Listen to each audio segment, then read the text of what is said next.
स्पर्शान कृत्वा बहिर्बाहश्चक्षुर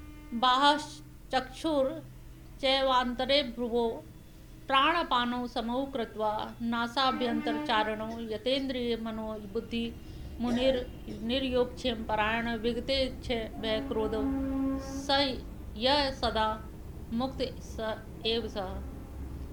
अब यहाँ इतना बड़ा उन्होंने जो बताया है, स्पर्शान कृत्वा, स्पर्श करके, किसका स्पर्श करके? बाह्य जगत का जो है, बहुत सारी विषय वस्तु है, उद्वेग जो भी आते हैं बाहर से ही आते हैं सब। लगता है कि अंदर से आंसू आ रहे हैं, लेकिन परिस्थिति तो बाहर होती है जो आपको एक्टिवेट करती है। तो बाहर के हमारे जितने भी विषय भोग हैं, विषय भोग को देख करके पाने की लालसा होती है, कामना होती है। तो चीज बाहर क्या है? उद्दीपन कहाँ पर है? बाहर रखा है। लोभ कहाँ रखा है? बाहर रखा है। वस्तु देखते हैं और अंदर से लोभ आने लगता है। तो आप कह रहे हैं आपका तो अंदर से आ रहा है। उन्होंने कहा आ तो अंदर से रहा है, लेकिन इसका उसको देख के हुआ ना। विषय वस्तु संसार तो बाहर है ना, मन में संसार नहीं है। बाहर से किसके माध्यम से ले जाते हैं अंदर? ज्ञानेंद्रियों के माध्यम से। और ज्ञानेंद्रिय किसका प्रयोग करती हैं?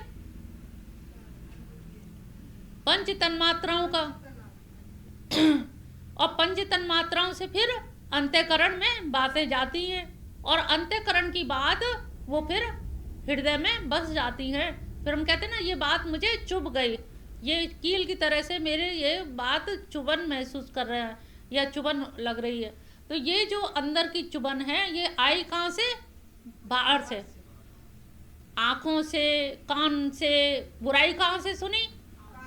आंख से तो नहीं, कान से सुनी। तो इसका मतलब आपके रूप, रस, गंध, शब्द, स्पर्श बाह्य संस्पर्श से होते हैं। संस्पर्श इसी का नहीं, आंख से ही हम छुएं यही स्पर्श नहीं है। स्पर्श यहाँ पर 5 तरह के माने गए हैं। आंख का भी स्पर्श हो रहा है वस्तु से, तभी वस्तु का आकार वहाँ तक आता है। ऐसी कान का शब्द से स्पर्श हो रहा है। तो ये सारी चीज़ें बाह्य जगत से आती हैं, और बाहर जगत की चीज़ें ही हमें अंदर तक उद्विग्न कर देती हैं। तो विषय भोगों को न चिंतन करते हो, बाहरी से बाहर निकाल दो। सारा मामला क्या है? अंदर ले जाने का। बाहर है, लेकिन अब बाहर की वस्तु तुमने बाहर नहीं ले जाते, तुम यहाँ से भी ले जाके बहुत सारी बात घर ले जाओगे। सत्संग की बात नहीं, उसने ये कहा, उन्होंने ये कहा हमसे, उन्होंने ऐसा कर लिया, उन्होंने ये चीज तुम ले जाओगे। करा क्या? खिचड़ी में से कंकड़ बीन के घर ले गए तुम लोग। खिचड़ी यही खा ली और कंकड़ उठा के ले गए। अब सत्संग से एक आदमी अपना कल्याण भी कर लेता, और एक आदमी मोह में भी गिर जाता। सत्संग में तो सभी आ रहे हैं, लेकिन उसी सत्संग से किसी ने अच्छी बात चुरा ली, ग्रहण कर ली, और किसी ने बुरी चीज ग्रहण कर ली। अरे आज तो हमसे ऐसा कह दिया, अब आगे से हम नहीं जाएंगे। तो वस्तु उन्होंने कहा कि बाहर की वस्तु बाहर ही छोड़ दो। आंख से देखी वस्तु बाजार में देखी, कहते हैं ना, बाजार से निकला हूँ खरीदार नहीं हूँ। बाजार में जाओ, कभी कभी खाली हाथ हम आ जाते हैं, क्योंकि बाजार में कोई ऐसी चीज़ मिली नहीं जो आकर्षित करे। तो यही हम लोगों की परिपक्व अवस्था हो जानी चाहिए कि हमें बहुत संग्रही नहीं बनना चाहिए कि इतना संग्रह कर लें कि बटोर लें कि ये भी हो वो भी हो। उन्होंने कहा नहीं, जो बाहर की वस्तु है उसे बाहर ही छोड़ दीजिए, उसे अंदर मत ले जाइए। अंदर ले जाएंगे तो वहीं से विकार पैदा हो जाएगा। दूध में नींबू निचोड़ोगे तो नेत्रों को, दृष्टि को, भ्रुकुटी के चक्षुर चैवांतरे भुवो, दोनों आंखों के बीच में ये जो चक्षु के मध्य में जो आज्ञा चक्र है, भ्रुकुटी के बीचों बीच में करके, नासिका के नासा व्यंचारण, यानी कि नाक के अंदर जो अपान और प्राण वायु जो चलती है उनको समान करके, जिसकी इंद्रियां मन बुद्धि और जीती हुई हैं, जो मोक्ष परायण मुनि इच्छा भय और क्रोध से रहित हो गया है, वह सदा मुक्त हो जाता है। अब मुक्त के लिए उन्होंने कितनी बड़ी विगते इच्छा भय क्रोधो, जिसके इच्छा भय और क्रोध चले गए हैं, विगत हो गए। विगत माने विशेष रूप से चले, गत नहीं है। गत में भी उपसर्ग लग गया, इसका मतलब विशेष रूप से हमने, कहते ना हमने प्रयास किया, और एक कहता हमने विशेष प्रयास किए।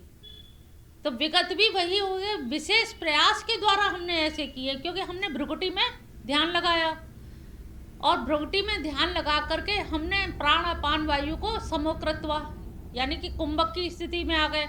और कुंभक बन के हमने उस समय क्या होता है, कुंभक की स्थिति में विचारों का आवागमन भी रुक जाता है, श्वास भी रुक जाती है, तो विचारों का आवागमन में।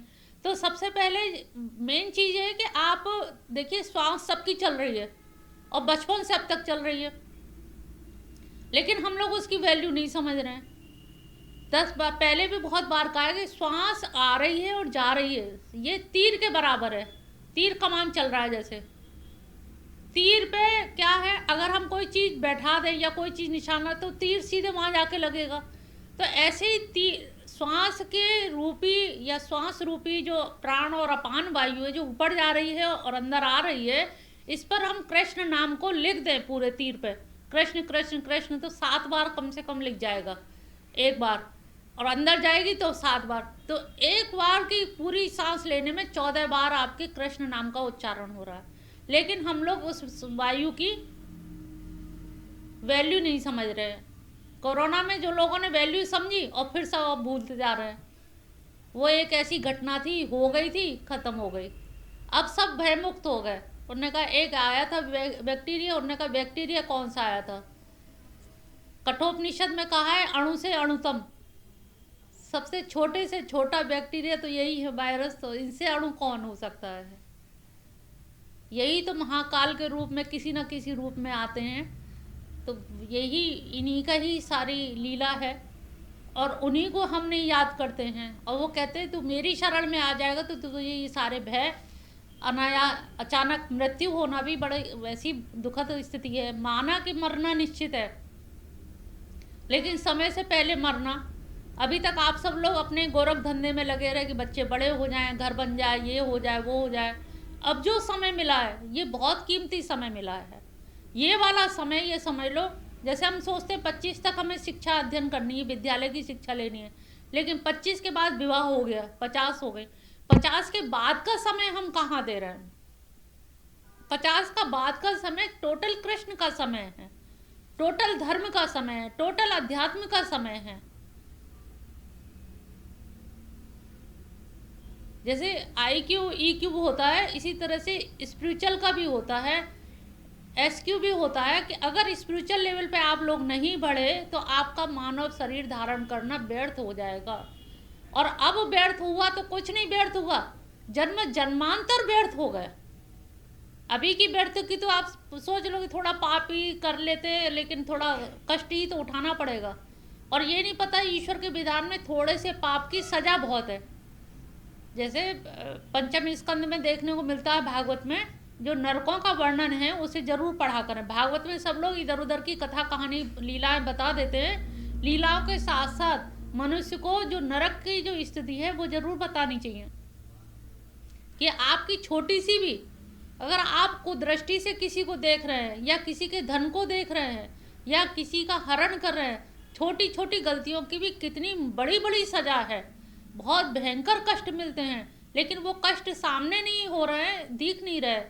मेरा कई बार मन करता है कि उनके चित्र बनवा के या लिख के यहाँ पूरा जीने पे लगा दिए जाएं, कि आदमी को एक बार खौफ भय पैदा हो जाए कि हमारी ये गति हो सकती है। हमें ये नहीं पता कि हमें झूठ बोलने से क्या होगा, ये नहीं पता दुर्विचार करने से या किसी का मनी मन गलत सोचने से क्या फल मिलेगा। उन फलों का हमें पता नहीं है। हम अच्छे कर्म का फल पाना चाहते हैं, लेकिन पाप का फल नहीं पाना चाहते। और जबकि पाप का फल ज़्यादा मिलता है। आपको जो सुख मिल रहा है, आपने बहुत पुण्य कार्य किए होंगे तब आप यहाँ बैठे हैं। लेकिन थोड़े से भी पाप करोगे तो बहुत बड़ा पाप का बहुत अधोगामी हो जाएंगे। इतनी कष्टकारी जीवन हो जाएगा जिसकी तुम लोगों ने उम्मीद नहीं की। तुम कहोगे हमने तो पाप जरा सा जरूर किया, एक बार जरा झूठ क्या बोल दिया। तो एक बार जो झूठ बोल दिया उससे तो पूरा ट्रैक चेंज हो गया। आप लोग यहाँ से उतर के जाते हो, झीने से उतर के टेम्पू करोगे तो कहाँ जाओगे? दाएं हाथ की तरफ टेम्पू कर लिया तो कहाँ पहुंच जाओगे। और बाएं की तरफ किया तो पैर तो आपके यहीं से निकलेगा। पहला कदम दाएं रखो चाहे बाएं रखो, तो पहला कदम बहुत इंपॉर्टेंट होता है। पहला कदम एक कदम है लेकिन है इंपॉर्टेंट, क्योंकि उसने दिशा निर्धारित कर दी। आगे जाके टेम्पो से फिर लौट के नहीं, क्योंकि हम फिर पश्चिम की तरफ ही चले जाएंगे, और इधर की तरफ मुड़ गए तो पूर्व की तरफ इलाहाबाद चले जाएंगे, उधर से हम वृंदावन चले जाएंगे। तो हमारा पहला कदम बहुत इम्पोर्टेंट है। ऐसे ही पहला छोटी सी भी मिस्टेक और छोटा सा भी पुण्य बहुत इम्पोर्टेंट होता है, तो आपकी दिशा निर्धारण हो जाती है। तो हमें ये मत सोचो कि थोड़ा सा ही है, लेकिन थोड़ा सा भी बहुत हो जाता है, ये ध्यान रखिए। और अब जो उम्र रह गई है शेष, ये बार बार विचार करें, डेली विचार करें, सो के उठ के पहला विचार यही करें कि अब जो समय वो केवल माधव के लिए है, अब जो समय है भगवान के लिए है, ईश्वर चिंतन के लिए। बस ये ध्यान एक बार कर लो सुबह सुबह उठ के, दिन भर फिर आपकी प्रक्रिया वैसी ही चलती रहेगी। जपा जब भी चलता रहेगा, काम भी करते चलो, कपड़े धो रहे हो, बर्तन दूध का भगोना मांज रहे हो, कृष्ण कृष्ण कहते जाओ, आराम से बर्तन मच जाएंगे, आराम से झाड़ू पोछा हो जाएगा। लेकिन नाम ना छूटे, काम करते चलो, नाम रटते चलो, अपनी मुक्ति का मार्ग बनाते चलो। तो बहुत आसान है, देखा जाए तो कुछ कठिन भी नहीं है, और घर में रह के ही काम हो रहा है, काम रोज कर रहे हैं, यही कर्म योग है। इसी को कर्म योग भगवान कहते हैं कि कर्म से ध्यान जोड़ दिया उन्होंने। अभी तक जो कर्म कर रहे थे बस ऐसे ही किए जा रहे थे, अब जब ध्यान पूर्वक करने लगे तो ध्यान कृष्ण के पास चला गया, उनका नाम ले रहे हैं और काम भी हो रहा है। तो उस काम में आनंद भी हो रहा है, काम से पलायन भी नहीं है कि जो फजीते हो, और सारे काम घर गृहस्थी भी आराम से सब चल रहा है, सुखद स्थिति में चल रहा है। और कार्यों में और ज़्यादा निपुणता आ जाएगी, क्योंकि भगवान खुद ही कह रहे हैं योगा कर्मसु कौशलम, करो काम तो कुशलता पूर्वक। वो भी तो हर काम में कितने प्रवीण थे, ऐसा तो नहीं कोई एक ही काम हो, उन्हें बस बांसुरी बजाना आता था, बस केवल रास रचाना आता था।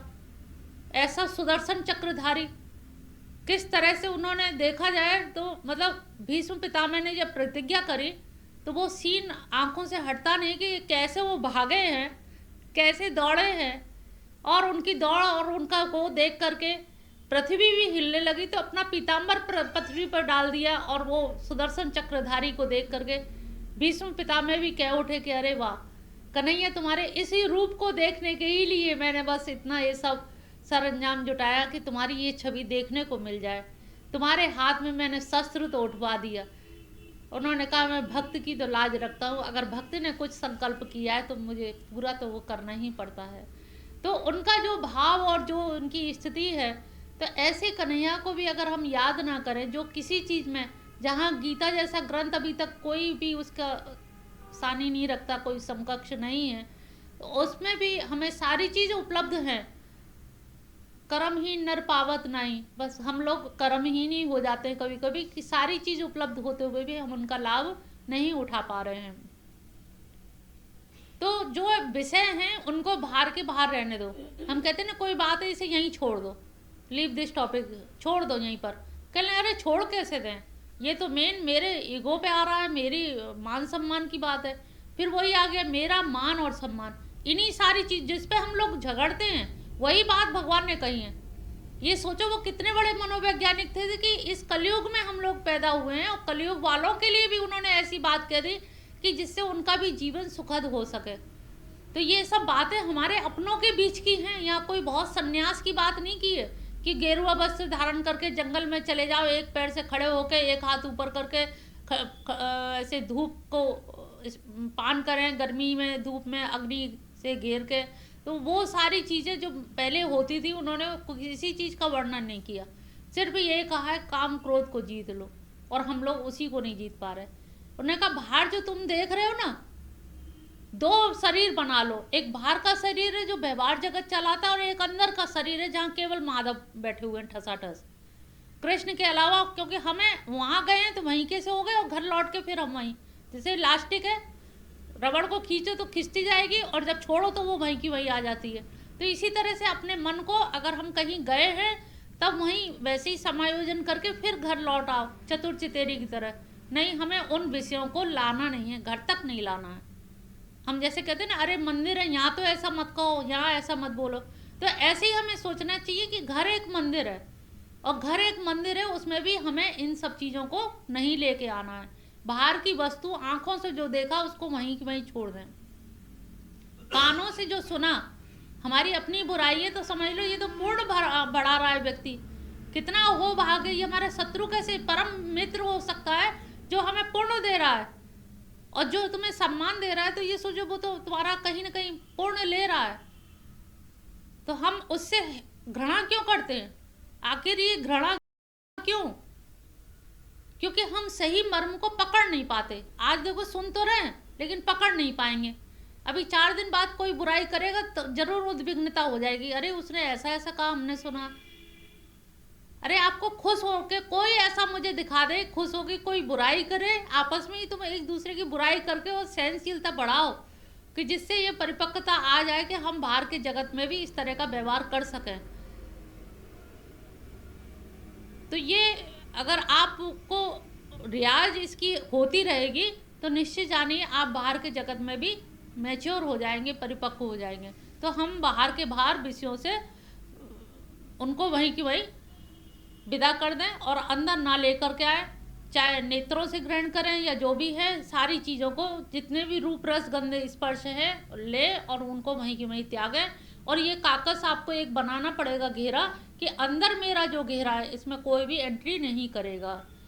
कृष्ण के अलावा उसमें कोई और द्वितीय नास्ति, कोई दूसरा पुरुष, कोई दूसरा प्रेम, दूसरे का भाव भक्ति उसमें प्रवेश केवल एक ही प्रेम गली अति जामे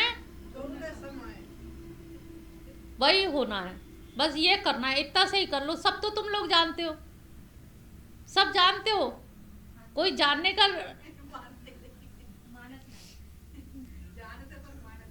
जान तू पर मान तो ना हो। तो तुम लोग इतनी सकरी गली है, इतनी सकरी गली में घिचपिच क्यों मचाए हो? गली गलियारे में इतनी घिचपिच मत मचाओ। एक हमारे यहाँ गायक आया था, उसने एक भजन गाया था, लड़ुआ लुढ़क रहे गलियारे में तू खाए ले चतुर सहेली। इसका भाव बड़ा अच्छा मुझे मतलब लगा, और उसका जो भी भाव जिससे भी गाया, तो ये जो शब्दों के हम लड़ुआ लुढ़का रहे हैं ना, ये लड़ुआ ही है। और दो हाथ उठा उठा के खाए ले चतुर सहेली। अगर तुम चतुर हो, होशियार हो, तो ये लड़ुआ खा लो। लड़ुआ खा लो, एक तो पेट भरेगा, मन तृप्त होगा और यहाँ के आस्था बढ़ेगी और दोबारा आओगे। तो इतना अच्छा लगा ये भजन, उसने बहुत ही अच्छा गाया और धुन बड़ी अच्छी थी उसकी। तो धुन से उसने गाया तो बड़ा अच्छा लगा कि वास्तव में लड़ुआ लुढ़क रहे हैं। लेकिन वही है ना कि कर्महीन नर पावत नहीं। तो हम लोग उन लड़ुओं को भी लुढ़कता देखते हैं लेकिन पकड़ते नहीं हैं। तो शब्दों को पकड़ ले तो एक एक शब्द भी हमारे लिए बहुत ऐसी काम क्रोध की मारक क्षमता रखता है कि ना क्रोध आए और ना बुराई सुन के मन उद्विग्न हो। ये हमें थोड़ा सा ध्यान रखें और सजग रहें। सजग प्रहरी की तरह से करेंगे तो निश्चित हमारा कल्याण हुआ। भोक्तारं यज्ञ तपसां सर्वलोक महेश्वरं स्वहृदयं सर्वभूतानां ज्ञात्वा मां शांतिं रक्षति। अब यहाँ पर धीरे धीरे भगवान जी अर्जुन को अपनी ओर खींच के ला रहे हैं। भोक्तारम यज्ञ तपसा, देख अर्जुन, जितने भी ये यज्ञ है, तपस्वियों का जो तप है, इनका सबका भोक्ता तो मैं ही हूँ। ये किसके लिए तप कर रहे हैं, किसके लिए यज्ञ कर रहे हैं? सब मेरे ही लिए कर रहे हैं। लेकिन इनको क्या लगता है हम अपनी कामना के लिए कर रहे हैं। तो लेकिन कामना जिस देवता से पूरी कर रहे हैं, उन देवता को भी तो सामर्थ्य मैंने ही दी है ना। देवताओं में वरदान देने की, आशीष पूरी करने की, मनोकामना पूर्ण करने की शक्ति तो मैं ही देने वाला हूँ ना, मैंने ही तो दी है ना। तो भोक्ता तो अंततोगत्वा कौन हुआ? उन देवताओं के माध्यम से भी भोक्ता तो मैं ही हूँ। तो अब वैसे अर्जुन से भगवान शुरू में कहते कि देख मैं ही सबका भोक्ता हूँ, मैं ही करता हूँ। तो कहते कि जब तुम ही हो तो फिर तुम ही युद्ध कर लो। एक जगह कहा भी है कि प्रभु तुमने तो मधुसूदन हो, अरिसूदन हो, तुम्हें तो शत्रु मारने का बड़ा अभ्यास है, तुम अपने पराये की क्या तुम मर्म जानो। अब अर्जुन से ये पूछो, क्या कंस उनका मामा नहीं था? अपने को मारा है कि नहीं मारा? तो उन पे कौन आक्षेप उठा सकता है? अर्जुन इतनी जिद्दियाई ले रहा है उनके सामने, भाई उनका पूरा जीवन चरित्र देखो तो किसी बात में उन्हें हरा नहीं सकते। तो वो मधुसूदन कहलाए तो ऐसे ही नहीं कहलाए, जनार्दन कहलाए तो ऐसे ही नहीं कहलाए। तो उन्होंने हर चीज को प्रमाणित भी किया है। तो यहाँ पर भगवान धीरे से अचक से लेके आ रहे हैं कि अब वो मेरे ईश्वरत्व को समझ पाएगा, कम से कम इसकी बुद्धि अभी तो ये हुई है कि हाँ ये ज्ञान या सन्यास क्या है, दोनों में से कौन सा अच्छा है, कर्मयोग ठीक है। आप तो कभी किसी की तारीफ करते हैं कभी किसी की, तो मुझे कम से कम एक निश्चित यश श्रेय जो निश्चित हो, जो श्रेयस करो वही मुझे बताइए।